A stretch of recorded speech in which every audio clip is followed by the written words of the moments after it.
Hey everybody, day 2 of the divisional playoff rounds. D Strong was in the house last night for New England. As they win, they'll move on to play the winner of the Pittsburgh-Denver game. And boy, did Gronk and Edelman look very, very sound, as did Brady.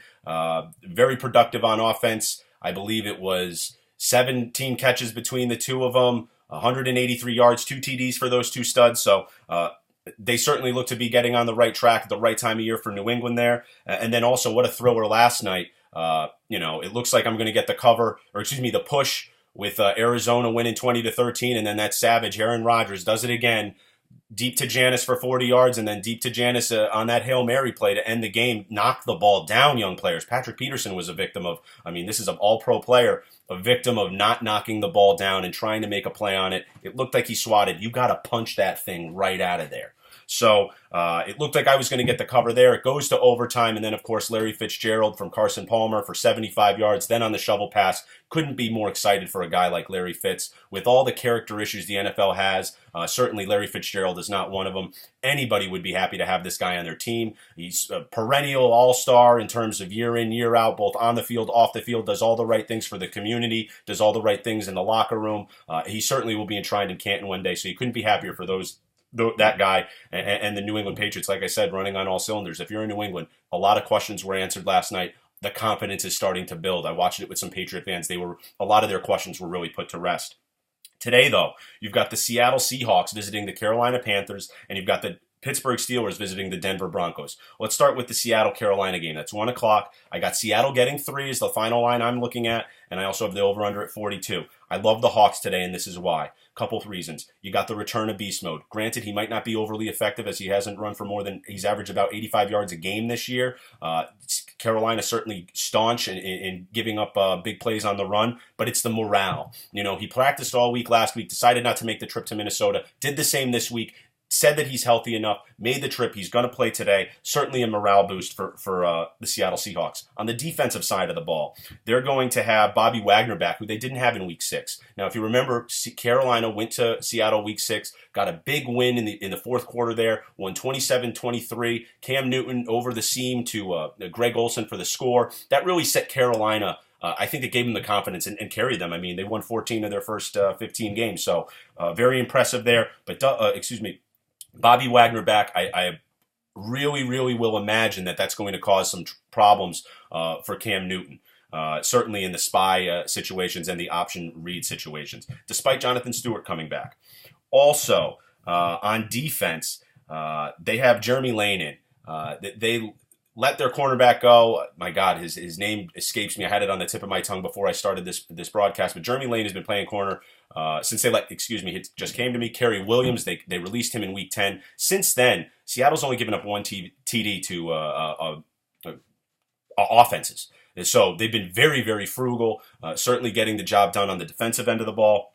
On the offensive side of the ball, we talked a little bit about Marshawn Lynch. We talked about, let me talk about, they had Jimmy Graham the first time these two teams played. What people don't know is when Jimmy Graham isn't on the field for Seattle, when he is on the field for Seattle, Russell Wilson was sacked 20 times. Since he hasn't been on the field, they've been sacked less than a dozen. So Jimmy Graham certainly may or may not be a piece that people are looking at.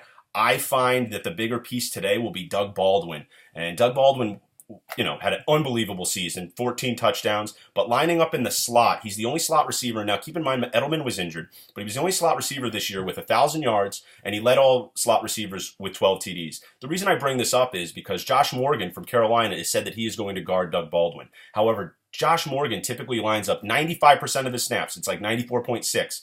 94.6% of the snaps, he lines up on the outside receiver. So moving him to the slot, I think that could create an advantage for Seattle there. They have some speed with their wide receivers. Don't sleep on Doug Baldwin in the slot today. I think it could cause difficulties for Carolina on defense. Also, 3 wide receiver sets. They do very well when they run these 3 wide receiver sets, Seattle does. They only ran 31 of them in the game that they played against Carolina. It was their 4th fewest of the season. Now, keep in mind, Jimmy Graham played in that game. Since the absence of Jimmy Graham, this offense has been a lot more effective, a lot more productive. This is the 6th time since 1990 that we have the number 1 offense in Carolina, scoring offense going against the number one scoring defense in Seattle. The last two times that Seattle was in this scenario, they won both of these games. They beat, they beat Green Bay in the NFC Championship in 2014, and then they beat the Broncos in Super Bowl 48. I'm pretty sure you guys can both remember those games. This is the window Seattle has been in. This will be their third possible chance to go to the Super Bowl. I'm really liking them today. Things that Carolina can do. Certainly they have the home field advantage. Things that concern me is, this isn't a team that has the seasoned playoff approach that Seattle does. I think that Carolina might be able to score some points today. Despite the over-under at 42, that means Vegas thinks it's going to be a lower scoring game. They're not thinking of a high scoring shootout. Keep in mind, it was 27-23. That's 50 right there. And now they have it at 42. So I think it's going to be very hard for Carolina to get points here. One thing Seattle's defense has said in the last 6 road games or whatever the case is, that they play better on the road. They've been giving up less points on the road because at home, the 12th man gets so loud that they can't necessarily hear the defensive play changes. Whereas on the road, typically the team's offenses want the quiet. You saw Brady doing it last night, trying to get everybody calm so he can say his calls and people can understand what the changes are going to be made at the line. So I think that this could benefit Seattle. Also, they're very seasoned. They seem like a team of destiny. Everybody's saying the travel, this, that, and the other thing. The Seattle Seahawks of 2002, 2003, 4, 5, despite them going to the Super Bowl that 2005 season, those days are over. They travel fairly well. They did so last week. They had a fourth quarter comeback again last week. I think Seattle's going to win today. I just think it's going to be a great game, but I just think Seattle's a little bit more seasoned. I mean, Wilson is an unbelievable quarterback. This is his time to shine. It's playoff time. He's been there before. Cam was unbelievable this season and has showed flashes of brilliance, greatness, if you will. Certainly, he was my fantasy football quarterback, so I was loving Cam every step of the way. But I really got to give the nod to Wilson today. I'm going to take Seattle. I'm going to take the under. I'm going to take Seattle 24-17. I like the Hawks today. And like I said, that'll be a close. That means I come in by 1 point on the under. So I like Seattle 24-17. I think the Hawks defense is really going to give it to them. Jeremy Lane on that outside, that's going to help. People don't realize that Kerry Williams, when he was in there, they gave up like 10 receiving touchdowns. It was a disaster. Since Jeremy Lane's come in, a lot more effective. Now, let's move over to the second game where the easy pick is Denver. You want to see the Brady, you want to see Peyton, whatever it is, round 18, 20, whatever the hell the number of times these guys have played. It's unbelievable. It's quite a feat, actually. But I got Pittsburgh getting 8. I got the over-under at 41. I got them headed to Denver. This is the first time in 519 playoff games in the NFL's history that a team will be without its number one rusher and its number one receiver. No D'Angelo Williams, no Antonio Brown today. Hopefully Pac-Man gets an apology at some point this week. Can they overcome the absence of these two guys? I think they can. Last week I said that the best duo, I think, was the Jets. I think the best trio is Pittsburgh. And then I think the best group of wide receivers, you have those guys down in Arizona. But in terms of the trio, you lose AB, but you still got Martavis Bryant, Marcus Wheaton.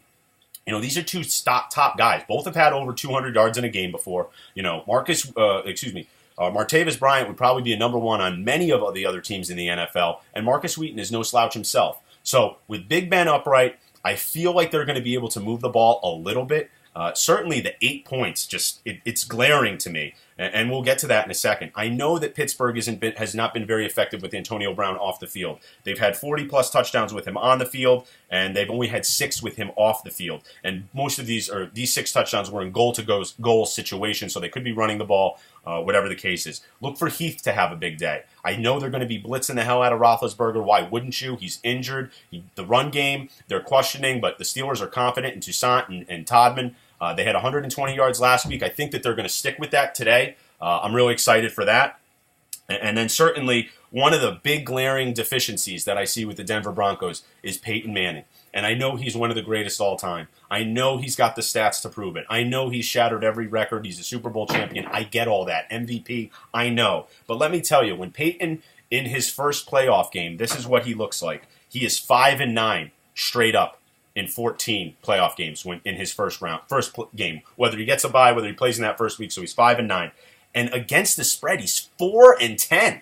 4-10. Give me Pittsburgh getting 8. Ben Roethlisberger is going to play. I don't think Landry Jones will see the field unless Ben absolutely gets rocked today. I think they're going to do a lot to protect him. Short out routes.